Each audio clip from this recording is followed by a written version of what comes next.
Présence, partenaire des entreprises de votre territoire.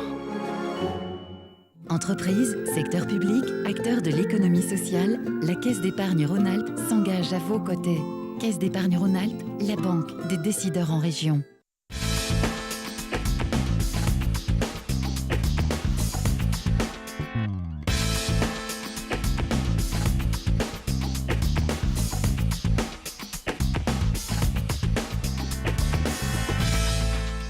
Bonjour à tous, très heureux de vous accueillir dans Classe Affaires, le club de l'économie en Isère. Vous connaissez le principe, chaque mois nous découvrons les entreprises qui font la richesse de notre département.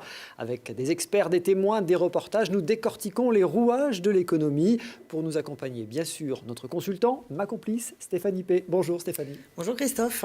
Je rappelle que vous présidez le directoire de la Caisse d'épargne Rhône-Alpes. Vous êtes notre expert. Ce mois-ci, on parle de...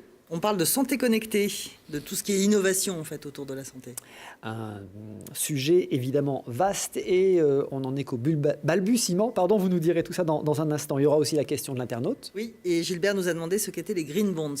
Une on question y répondra. Finance, donc ce sera dans la deuxième partie.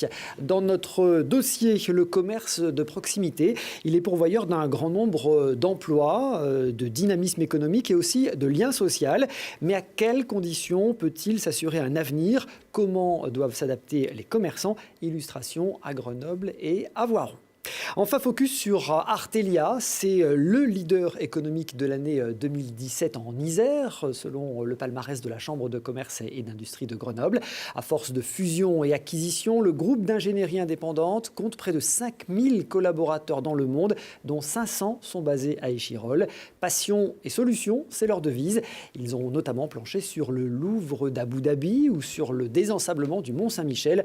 Encore une passionnante découverte. Allez, c'est parti pour Classe Affaires. Installez-vous confortablement, soyez les bienvenus pour un nouveau voyage dans le club de l'économie en Isère.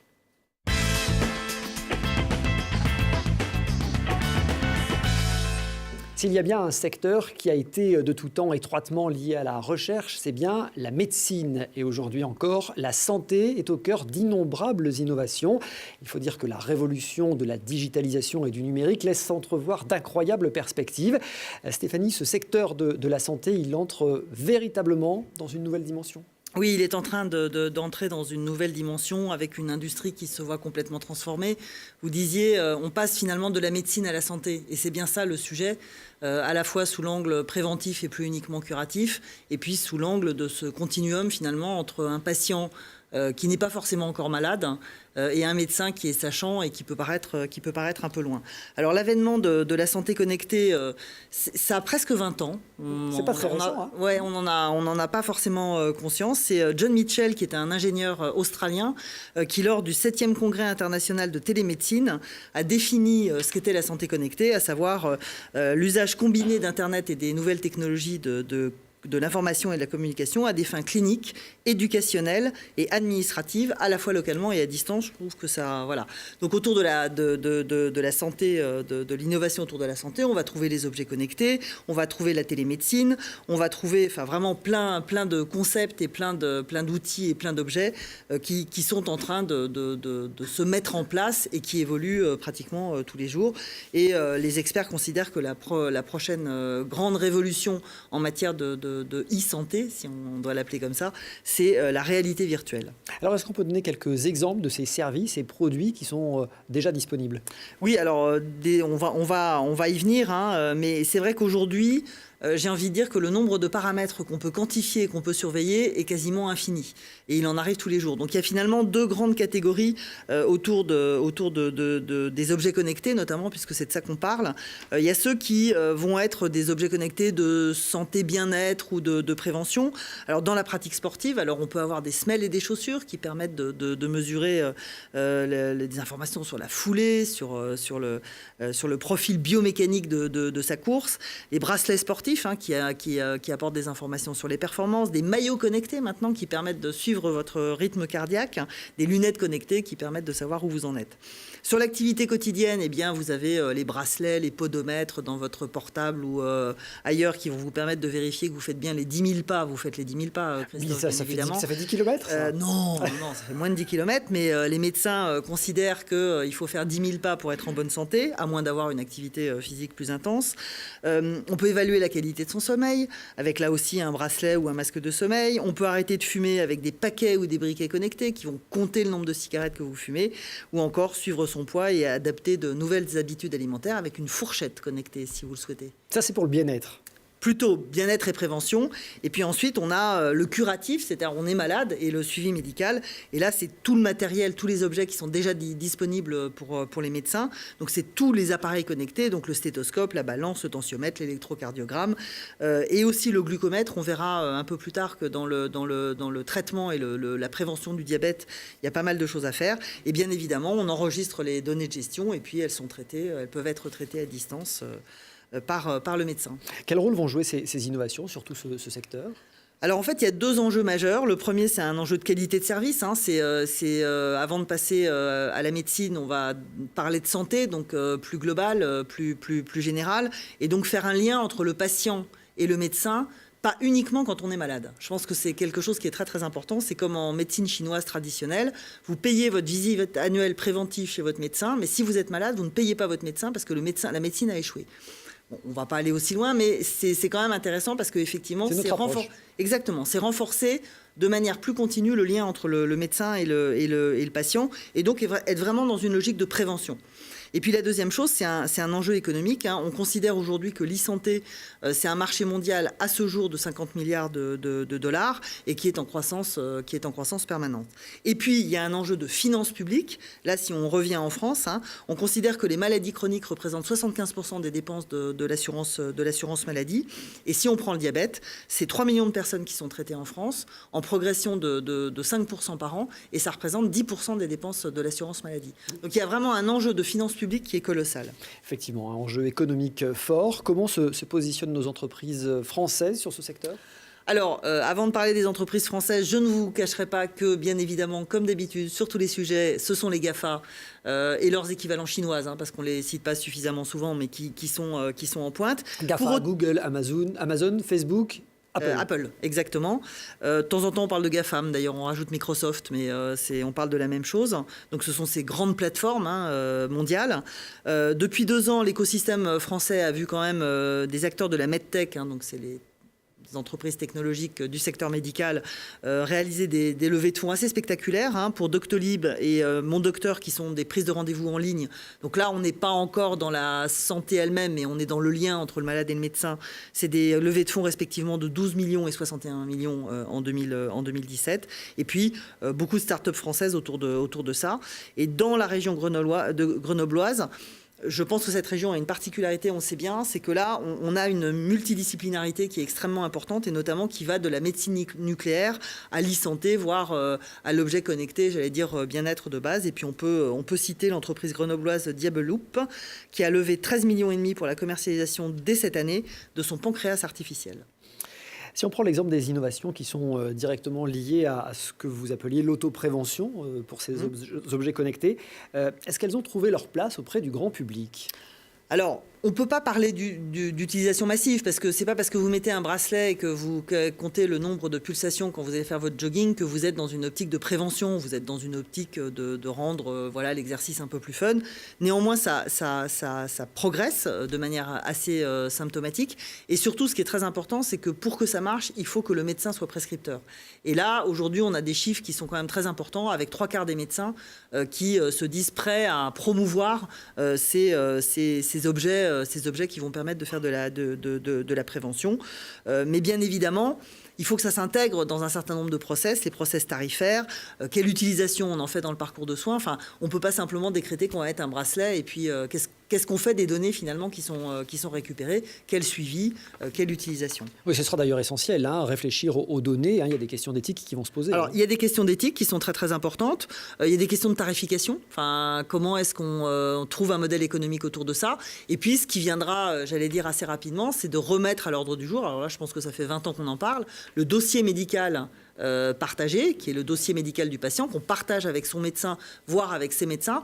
Et c'est vrai que là, on voit bien que l'arrivée si on veut mettre en place une vraie santé préventive et faciliter le parcours de soins du patient quand il tombe malade, ce dossier qui est partagé entre le patient qui l'alimente régulièrement par des objets connectés et le médecin qui va pouvoir récupérer ces données et donc faciliter le diagnostic et donc les soins est clairement quelque chose qu'il faudra faire. Et puis avec tous les enjeux dont vous avez parlé d'éthique, c'est-à-dire de l'utilisation qu'on fait de ces données qui sont hyper personnelles à des fins.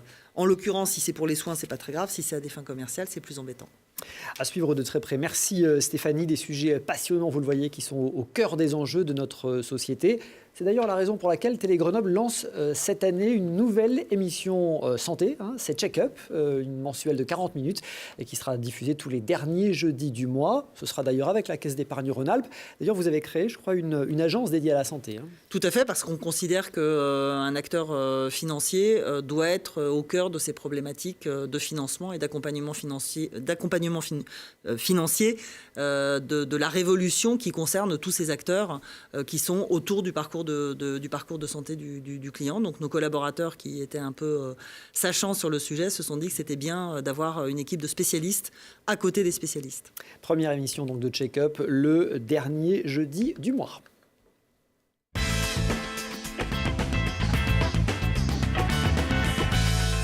Et si votre prochain déménagement, vous l'envisagiez en vélo? Si, c'est possible. C'est même la spécialité à Grenoble de Tout en vélo, une jeune entreprise qui est née de l'idée de deux copains, un peu militants et prêts à tout pour faire évoluer nos réflexes. En un an, ils ont parcouru près de 7000 km dans les rues et nous ont ainsi épargné 218 tonnes de dioxyde de carbone. Reportage. Une armoire normande sur un vélo, ça vous paraît impossible? Tout en vélo Grenoble vous prouve le contraire. Installée depuis un an sur la ville, cette start-up grenobloise spécialisée dans le déménagement à deux roues n'a de cesse de faire de nouveaux adeptes. Je trouve que c'est bien que Grenoble ce soit une ville où on se déplace beaucoup en vélo. Et puis j'ai vu cette entreprise-là qui déménageait en vélo. J'ai trouvé que c'était une bonne idée. J'étais juste un peu inquiète. C'est pour ça que je leur avais demandé de venir parce que je voyais ma table, mes armoires. Je pensais que ce ne serait pas possible.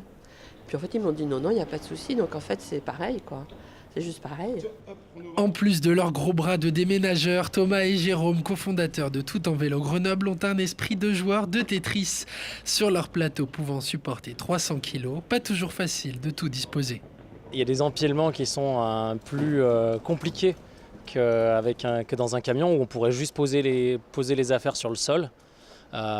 Là, en faisant bien attention à tout protéger, notamment à l'aide de couvertures, de papier bulle, de cellophane, il faut tout bien fixer pour pas que le chargement il bouge pendant le transport. Mais en tout cas, ça ne nous est encore jamais arrivé de casser quoi que ce soit. Même s'ils essayent de se focaliser sur l'hypercentre, les compères sur roue ne résignent jamais devant l'effort. Leur record personnel, 5 km jusqu'à la tronche et sous la pluie. Ce jour-là, ce ne sera que 200 mètres. Livreur, coursier, déménageur, Tout en vélo est un nouveau type de transporteur spécialisé dans la logistique urbaine et en particulier dans ce fameux dernier kilomètre qui est en pleine réorganisation dans nos grandes villes. Un axe de développement stratégique pour Jérôme et Thomas. Et Tout en vélo est sélectionné, vous l'avez vu, par Classe Affaires pour le prix Innover pour gagner. Vous le savez, les lauréats seront récompensés en mars prochain au forum du même nom. Ce sera au World Trade Center de Grenoble.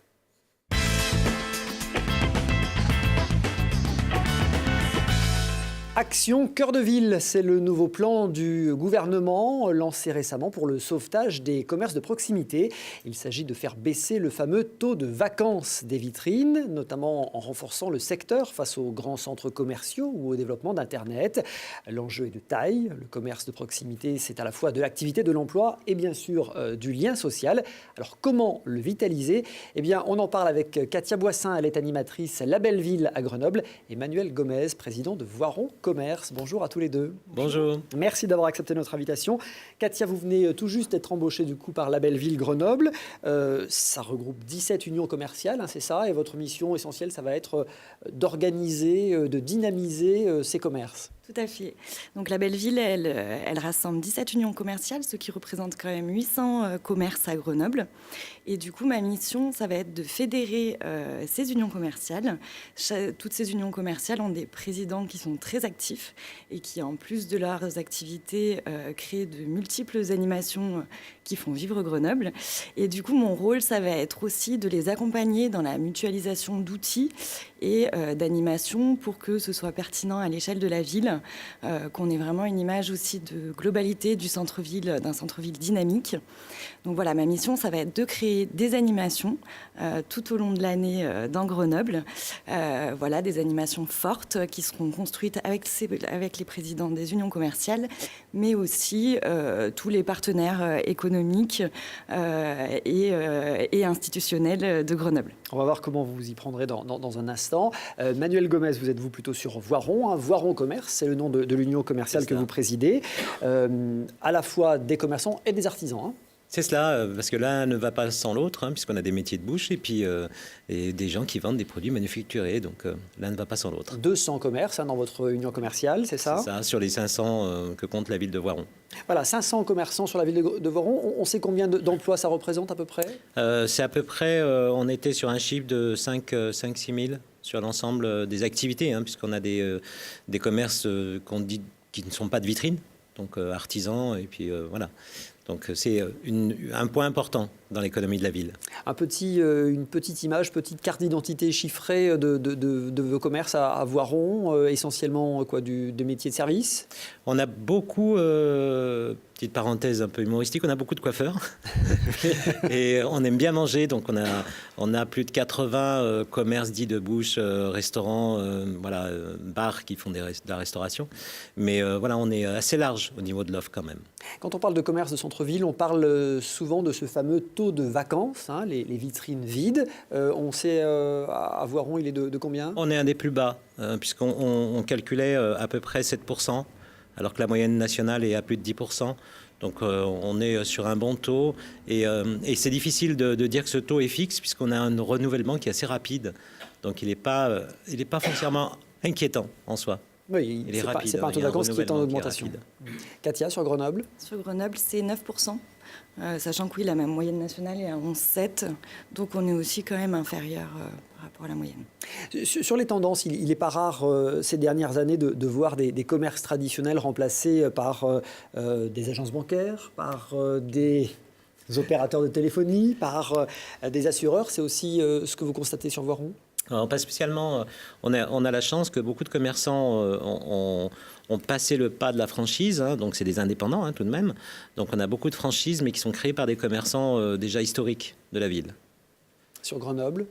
Sur Grenoble, oui, on a ce type de métier aussi. Après, j'ai pas encore... pas de chiffres précis sur l'évolution. On entend aussi beaucoup parler ces derniers temps du retour dans les centres-bourgs des moyennes surfaces, hein, les enseignes de grande distribution qui se remettent à découvrir la proximité immédiate.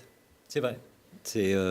On a à Grenoble encore plus, hein, mais on a des demandes pour ce qui est des cities de la part du groupe Carrefour. Mais ils n'ont pas de chance parce qu'on a déjà pris ces magasins, donc il n'y a plus beaucoup de 100 mètres carrés libres, puisqu'on se charge aussi de trouver des remplaçants lorsqu'il y a un commerce vide. Donc ils n'ont pas le temps de réagir pour l'instant. Ça veut dire en tout cas que la proximité est importante. Dans ces conditions, quelle place pour nos commerces de proximité face aux grands centres commerciaux, face au développement du e-commerce ? Qu'est-ce que doit proposer un commerçant pour être en bonne forme, pour se démarquer ? C'est quoi un bon commerçant ? Un bon commerçant, c'est un commerçant qui s'adapte, qui est aussi à l'écoute des évolutions des consommations de ses clients et du coup qui aussi renouvelle ses études de marché, son écoute par rapport à la concurrence. Et c'est sûr qu'aujourd'hui, on a des nouvelles formes de concurrence, hein, y compris par l'e-commerce. Et il y a beaucoup de zones commerciales périphériques, certes, qui sont aussi concurrentes.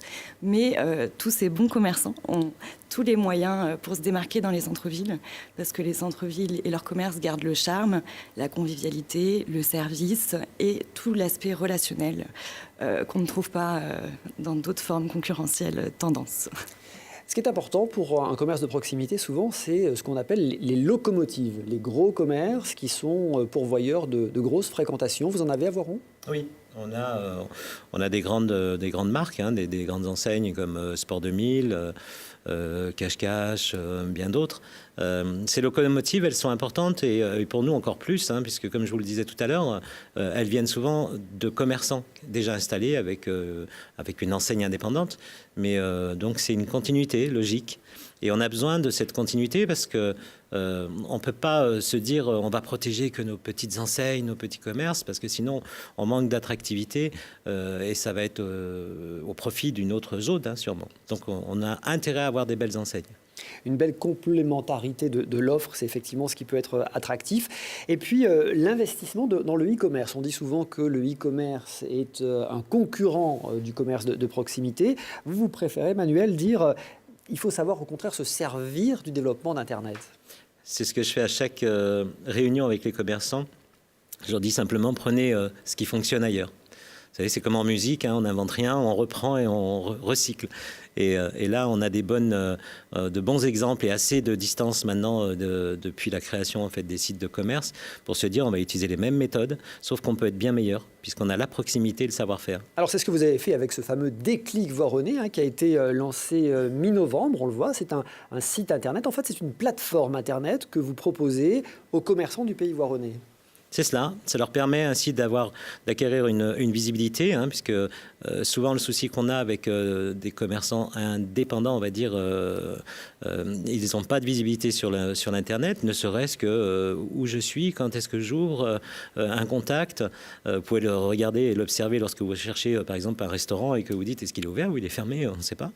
Donc déjà une visibilité et ensuite recréer du trafic grâce au click and collect, puisque le principe et de créer du trafic avec je regarde un article qui m'intéresse, je le réserve, je viens le chercher avec on va parler français, j'allais dire une deadline, mais avec une date limite pour aller chercher cet article. Et comme on ne fait pas de paiement en ligne, la personne peut changer d'avis ou simplement adapter un produit qui l'intéresse plus. Donc un site qui est à la fois une vitrine, un outil promotionnel, j'entends bien, une façon d'acheter avec ce fameux click and collect. Donc j'achète sur Internet, mais je choisis sur Internet plus précisément et je vais chercher mon article en magasin pour créer du trafic, pour évidemment lutter contre cette désertification des centres-villes qui pourrait être un des écueils. Il y a deux aspects. Il n'y a pas que la désertification, hein, puisque c'est vrai que créer du trafic, c'est faire revenir des clients peut-être qui avaient abandonné le commerce de proximité, mais c'est aussi un gain de temps pour s'adapter aussi aux nouvelles habitudes de travail de certaines personnes qui n'ont pas le temps de passer dans leur commerce et aussi le problème de stationnement. C'est vrai qu'à Voiron, on n'a pas un gros problème de stationnement ni de tarification, mais on permet à certaines personnes de dire je m'arrête, je suis à l'arrêt minute, j'ai commandé mon plateau de fromage, en 5 minutes c'est fait, puisqu'il est prêt. Et c'est un service que vous proposez aux commerçants contre un abonnement. Hein, c'est le business model, c'est un abonnement mensuel. C'est ça, un abonnement mensuel à un tarif très modique, puisqu'il est de 20 € hors taxe par mois pour ceux qui sont adhérents d'une union commerciale, puisqu'on s'adresse au tout le territoire, et 25 pour ceux qui ne sont pas adhérents. Et l'excédent, on le reverse aux unions commerciales. Bon, combien de commerçants déjà séduits en à peine un mois là ? Qui ont rempli leur obligation ? 100. Une centaine, bon. Et on rappelle, c'est sur l'ensemble du pays voironnais. Et puis il y a une autre chose essentielle pour dynamiser le commerce de centre-ville, le commerce de proximité, c'est évidemment l'animation, le travail en équipe et l'animation. Katia Boissin, on le disait, c'est une de vos missions. Oui. Comment vous allez vous y prendre pour faire travailler, des centaines, peut-être même des milliers, on vous le souhaite, de commerçants ensemble ? L'objectif, c'est de sortir un programme annuel qui répondra à la stratégie de la belle ville. Avec une grosse animation par mois. Je vais faire valider cette programmation dès la semaine prochaine. Je peux d'ores et déjà vous parler de l'anniversaire des Jeux Olympiques parce qu'on a commencé à travailler là-dessus. La belle ville, on souhaite organiser le carnaval des commerçants sur Grenoble le 17 février. Donc faire en sorte que tous les commerçants se déguisent dans leur boutique. Donc une animation par les commerçants et pour les commerçants pour créer de la convivialité aussi entre eux et pour le plaisir de leurs clients. Voilà, donc lancer cette opération. Il y aura ce même jour des sculptures sur glace dans tout Grenoble, voilà, pour permettre au public parce que l'animation c'est aussi ça, c'est permettre au public de venir à Grenoble, mais aussi de rester à Grenoble et du coup au profit des commerces, parce que quand le public est là, il rentre aussi dans les commerces. Vivre une expérience, on l'a dit souvent ici. Finalement, ce que le public recherche souvent, au-delà de l'achat, c'est de vivre une expérience. Tout à fait. On souhaite aussi faire une action, mais je vous dévoile rien, c'est une surprise. Ce même jour du 17 février, dans un local vacant du centre-ville, une grosse action éphémère, une animation éphémère qui a cartonné sur Lyon, sur Paris. Donc je vous en dévoile pas plus. 17 février. Et je tiens juste à vous dire aussi qu'on a toujours nos unions commerciales qui sont très actives par quartier, différents. Là, je vous cite juste 3 exemples pour les Jeux Olympiques. On a l'association Strasbourg-Chavant qui organise le 7 février les Jeux de Strasbourg-Chavant sur la place de Metz à Grenoble. Donc vous aurez des tirs de biathlon, plein de jeux très sympas à faire. Il y a aussi le quartier des antiquaires qui organisera sa traditionnelle brocante, voilà, en mars. Bon, ça fait 4. Beaucoup de rendez-vous du coup. Voilà. On voit que c'est parti. Tout à fait. Bon, vous n'avez pas chômé, vous êtes arrivé il n'y a pas très longtemps. Voilà, il y a déjà un programme bien chargé. On va quand même rappeler que la véritable condition de la survie des commerces de proximité, c'est évidemment les clients. C'est les clients, bien évidemment, mais il ne faut pas oublier que sur Internet, finalement, ces grands distributeurs qui sont maintenant dématérialisés, ils s'appellent des marketplaces. Marketplace, en bon français, ça veut dire place de marché. Et donc, finalement, ce qu'on reconstitue, c'est la vraie place de marché avec son animation, avec sa vie, la vie qui n'est pas une vie virtuelle, mais qui est une vie dans le réel. Donc il faut des clients, bien évidemment. Il faut un écosystème qui est ce que vous organisez les uns ou les autres avec vos unions commerciales et leur animation. Et puis aussi, il faut se professionnaliser dans le service. Parce que certes, quand on veut être livré dans 2 heures au prix le plus bas, c'est peut-être pas le commerce de proximité qui va bien, mais si on veut être accueilli par son nom, par son prénom, avec un sourire et avec, j'allais dire, un commerçant qui se souviendra à peu près de ce que vous aimez ou de ce que vous aimez pas, c'est un autre rapport à l'acte d'achat et je pense que c'est de matière à séduire considérablement. Donc comme toujours, il faut mettre du service, il faut mettre de la valeur ajoutée de service là-dedans. L'atout de la proximité, Emmanuel. Sachant que les gros acteurs de l'Internet se posent des questions pour faire du magasin réel. Et dernièrement, l'achat du réseau André. Donc, je pense qu'on est sur le bon modèle. Oui, tout à fait. Juste progresser sur les services. Katia Boissin, Manuel Gomez, merci d'être passé par Classe Affaires. Très belle année de prospérité à vos commerçants, à Voiron et à Grenoble. La prospérité, elle est au rendez-vous ces dernières années pour l'entreprise que nous découvrirons dans un tout petit instant. Artelia est basée à Échirolles. C'est le leader français de l'ingénierie indépendante, présente dans 35 pays dans le monde. Avec son expertise, Artelia a notamment travaillé sur une marina à Dubaï ou sur un grand canal en mer Noire. On en parle dans un instant. À tout de suite.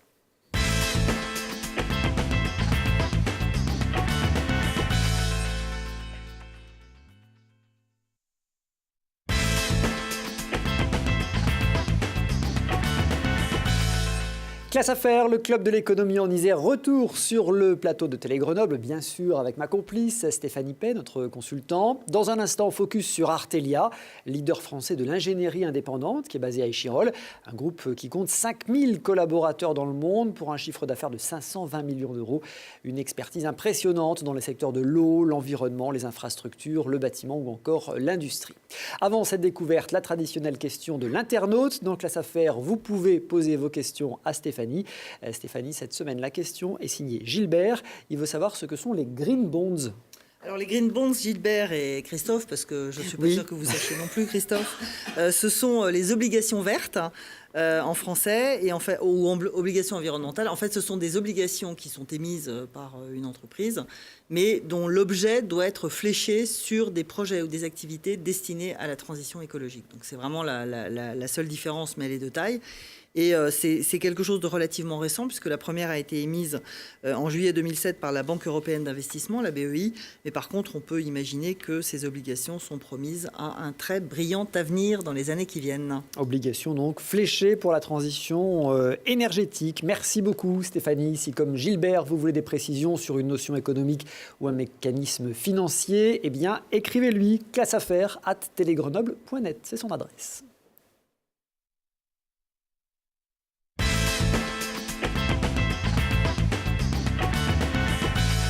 C'est le leader français de l'ingénierie indépendante. Avec des calculs savants, avec des essais en laboratoire, des maquettes plus vraies que nature, Artelia planche sur les contraintes techniques de nombreux projets dans le bâtiment, les grandes infrastructures, l'eau, l'environnement ou l'industrie. La Sogrea, née en 1955 à Échirolles, a bien grandi. Une remarquable croissance après fusion et acquisition. Un univers que nous découvrons avec Marc Giroussin, qui est directeur général eau et environnement chez Artelia. Bonjour. Bonjour Christophe. Merci beaucoup d'avoir répondu à notre invitation. Artelia élu leader de l'année 2017 par la Chambre de commerce et d'industrie de Grenoble. C'était en décembre. Il faut dire que les chiffres donnent le tournis. Oui, effectivement, le groupe Artelia aujourd'hui, c'est 5000 collaborateurs, 520 millions d'euros de chiffre d'affaires, une empreinte du groupe dans plus de 35 pays. On facture chaque année dans plus de 100 pays. Et tout simplement, pourquoi ? Parce qu'on intervient sur des projets qui sont au service de l'homme. Que ces projets soient des projets de construction, des projets d'infrastructures d'énergie ou de transport, ou des projets liés aux infrastructures de l'eau. Donc c'est le sens premier de notre métier, de servir les projets de construction des hommes. C'est vrai que vos secteurs d'intervention se sont considérablement élargis au fil des ans. Oui, effectivement, les secteurs d'intervention de l'entreprise, comme vous le rappeliez, le groupe Artelia est né en 2010 de la fusion du leader français de l'eau, Sogrea, le grenoblois Sogrea, et du leader français du bâtiment, le parisien Coteva. Donc le groupe Artelia a deux racines, deux piliers, un qui est l'histoire de l'hydroélectricité grenobloise et l'autre qui est l'histoire de la construction tout simplement du quartier de la Défense à Paris.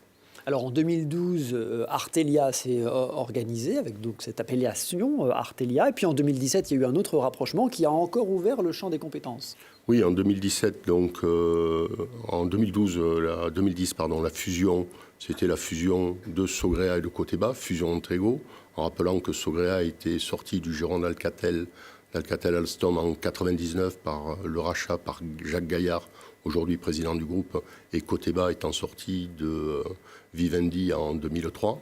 Donc fusion Ontrego, ce qui est contraire à tous les manuels d'économie, mais donc ça marche bien. Et ensuite, plus récemment, donc le 24 octobre, nous avons racheté la société Oxitec, qui est un des leaders français indépendants dans le domaine de l'industrie, donc 90 personnes, 90 millions d'euros de chiffre d'affaires et 900 personnes. Retenir également que depuis 2010, le groupe a simplement doublé de taille. Doublé de taille à la fois à 50% par un mécanisme de croissance externe et 50% par un mécanisme de croissance organique du groupe. Alors une belle croissance, avec une activité en croissance de 8% en 2016. On a déjà quelques indicateurs pour 2017. 2017, je pense qu'on devrait être du même ordre de grandeur, autour de 10 ou 12% certainement. Et un carnet de commandes qui est déjà bien rempli ? Un carnet de commandes qui est bien rempli puisqu'on a la chance d'avoir de façon consolidée pas loin de 2 ans de visibilité autour d'une vingtaine de mois. Oui, c'est effectivement un luxe intéressant. Une originalité également, un groupe indépendant, on le disait, et qui est détenu par ses salariés, par ses cadres à 97%. Oui, tout à fait. Donc effectivement, dans nos métiers de conseil, l'indépendance est un des ADN qui nous semble particulièrement important, parce qu'effectivement, l'indépendance d'acteurs de la construction ou d'acteurs d'exploitation de réseau, elle est fondamentale dans le service de conseil à nos clients. Ensuite, cette indépendance, elle nous permet de mixer une certaine agilité dans des temps courts de décision. Quand il y a des décisions importantes à prendre, on sait les prendre de façon assez rapide. Et mixer également des temps longs, parce qu'on s'inscrit dans la durée. On a le propre projet qu'on se dessine nous-mêmes. Et ça nous permet une certaine stabilité et du coup une certaine sérénité. Allez, on va mieux comprendre et revenir un peu sur l'histoire d'Artelia et mieux comprendre son activité avec ce premier reportage. À Alors que le monde salue l'arrivée du Louvre d'Abu Dhabi, le dernier chef-d'œuvre architectural de Jean Nouvel, peu de gens savent que l'ouvrage qui protège le bâtiment contre les tempêtes et le changement climatique a été conçu à Grenoble. La société Artelia, spécialiste internationale de l'ingénierie, détient ses activités eau, environnement et énergie dans la capitale des Alpes. Le groupe Artelia donc, est né il y a 7 ans de 2 piliers. Un pilier qui était côté bas, société d'ingénierie leader français du bâtiment, qui a pris naissance autour de la construction du quartier de la Défense à Paris dans les années 60, et Sogrea qui est né de l'histoire de l'hydroélectricité des Alpes. Et aujourd'hui, les racines grenobloises du groupe, ce sont les métiers autour de la conception d'ouvrages spécifiques dans les métiers de l'eau, que ce soit des ouvrages hydroélectriques, des barrages de retenue d'eau, des stations de traitement des eaux ou bien sûr effectivement des ouvrages maritimes. Les clients de l'entreprise sont des gouvernements, des bailleurs de fonds, des constructeurs ou des exploitants. Nous sommes dans le laboratoire d'hydraulique du Pont de Clé. Ici, on conçoit les ouvrages en modélisation physique, c'est-à-dire sous forme de maquettes, pour observer leur comportement face aux forces que constituent marées, écoulements et autres vagues. Ce qu'on ne peut pas obtenir avec les équations, on l'obtient en reconstituant l'écoulement, comme en nature, simplement à une plus petite échelle. Et de cette façon, on arrive à voir des phénomènes dont on n'a pas une idée précise avec le modèle numérique. Exemple célèbre du travail réalisé, l'ouvrage de désensablement de la baie du Mont-Saint-Michel dans les années 90. Plus récemment, l'entreprise a signé la conception d'un canal de 50 km de long pour 50 mètres de large, qui doit venir doubler le Bosphore à Istanbul. La branche eau et environnement d'Artelia emploie 500 personnes et réalise un chiffre d'affaires de 80 millions d'euros. Alors on voit bien de l'ingénierie dans les domaines du bâtiment, des grandes infrastructures, de l'eau, de l'environnement, on l'a dit, plus récemment encore de l'industrie. Quelques exemples encore, parce que c'est quand même très étonnant de voir qu'une entreprise finalement très iséroise est allée désensabler le Mont-Saint-Michel. D'autres exemples ? Oui, d'autres exemples. Aujourd'hui, je crois qu'on doit avoir une vingtaine de chantiers actifs un petit peu partout dans le monde. On vient de renouer avec succès en fin d'année sur des grands projets hydroélectriques au Laos, donc où on vient aider le gouvernement laotien à construire et développer de grands projets d'hydroélectricité qui sont financés et construits par des entreprises chinoises. Vous travaillez aussi sur une marina à Dubaï ? Tout à fait. À Dubaï, nous avons à peu près une centaine de personnes et effectivement, l'enjeu de construire sur le Golfe est un enjeu qui nous a permis de travailler sur pas mal de sujets. Une marina, récemment, les Palm Islands, simplement les îles artificielles de Dubaï ont été conçues il y a une quinzaine d'années au laboratoire d'hydraulique de Pont de Clé également. Ça alors, c'est incroyable. Je crois que 70% de l'activité se fait à l'étranger. Oui, 70% de l'activité de nos racines grenobloises se fait effectivement à l'international et à l'export. Vous disiez une présence dans 35 pays. Bon, vous travaillez aussi quand même un petit peu en France. Sur le métro du Grand Paris ? Aujourd'hui, nous sommes assistants en maîtrise d'ouvrage. On a plus de 100 personnes qui sont à temps plein pendant 15 ans à côté de la Société du Grand Paris pour les aider à implémenter effectivement l'ensemble des contrats de travaux, l'ensemble des interactions qu'il y a sur un projet aussi gigantesque de plus de 20 milliards d'euros d'investissement. Vous travaillez aussi sur l'un des plus grands hôpitaux d'Europe, ce sera à Nantes, je crois. Oui, tout à fait. Artelia est leader européen de la santé. Et également, donc, nous sommes concepteurs, maîtres d'œuvre du grand CHU de Nantes. C'est un hôpital de plus de 1000 lits et plus d'1 milliard d'euros d'investissement. Alors on l'a vu dans le reportage, vous avez un équipement au Pont de Clé qui est impressionnant, c'est le laboratoire hydraulique. Voilà, on en revoit quelques images ici, c'est immense et ça permet de travailler sur des maquettes très concrètes. Et puis il y a un autre équipement d'Artelia qui est très très étonnant, c'est Port-Revel en Isère. C'est un lac près de Viriville qui est une véritable école de pilotage pour les manœuvres de bateaux, pour apprendre à manœuvrer un supertanker ou un navire de croisière. Reportage. Ce porte-conteneur a tout d'un géant des mers, sauf qu'ici, la mer est un lac artificiel et que ce navire est un modèle réduit. À Port-Revel, méthaniers, pétroliers et autres porte-conteneurs sont reproduits à l'échelle 1/25e, à l'identique de leurs grands frères, du tableau de bord jusqu'aux sensations.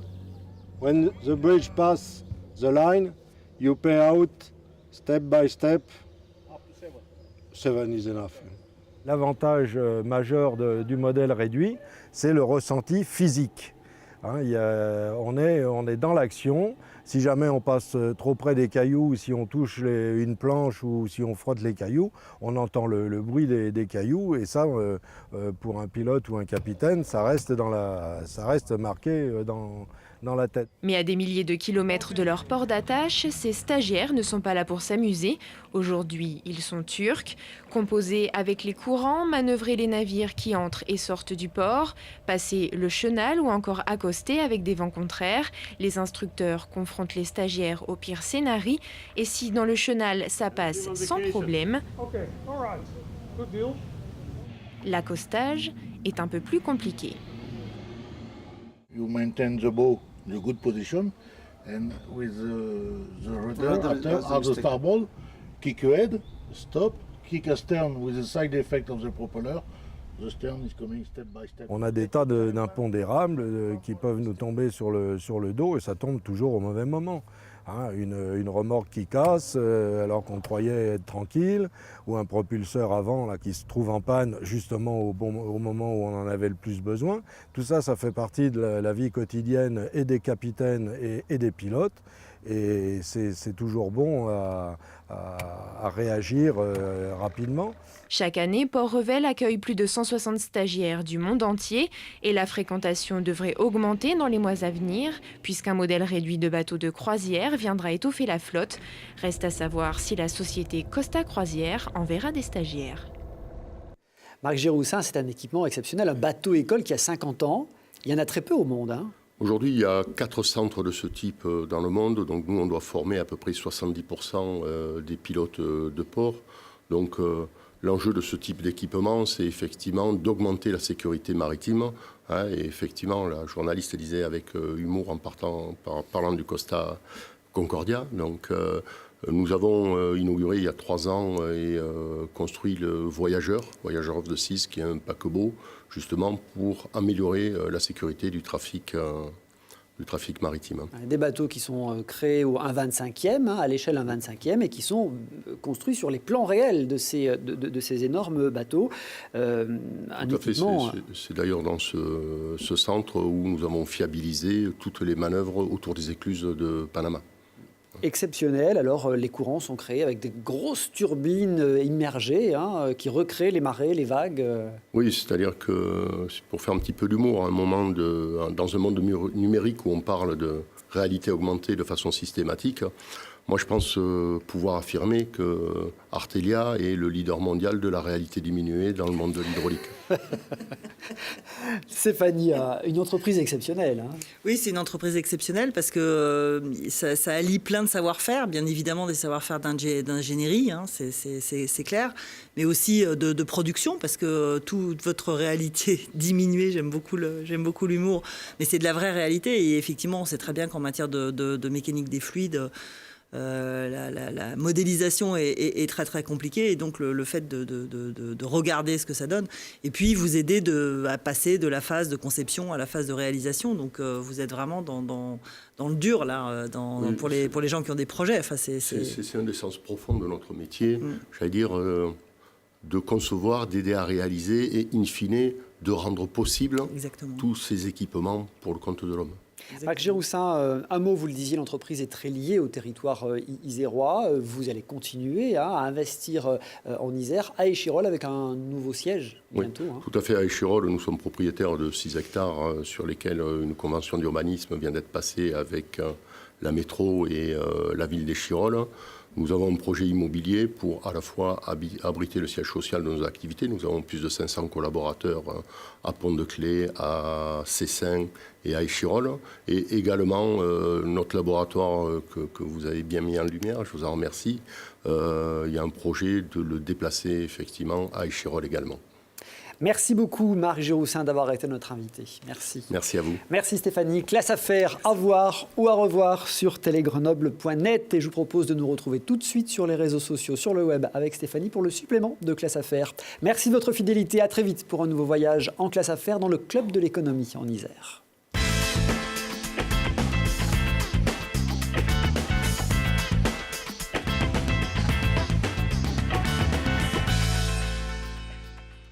Entreprises, secteur public, acteurs de l'économie sociale, la Caisse d'épargne Rhône-Alpes s'engage à vos côtés.